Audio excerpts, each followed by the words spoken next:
the plastic piece that goes around it, popped out of here, and then proceeded to get under the tire, I'm sure, because that's what I was hearing, and ripped itself out of the entire front part of my vehicle.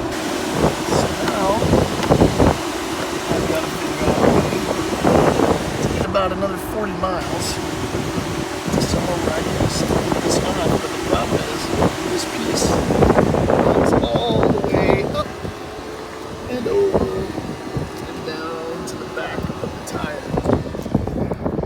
So I'm looking at trying to figure out how to maybe get some snips or saw, I don't know, to cut a section of that off rather than trying to rip the whole thing out.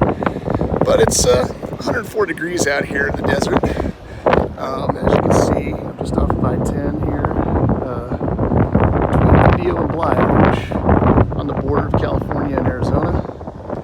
So, let's see what I can do. Let's see what happens.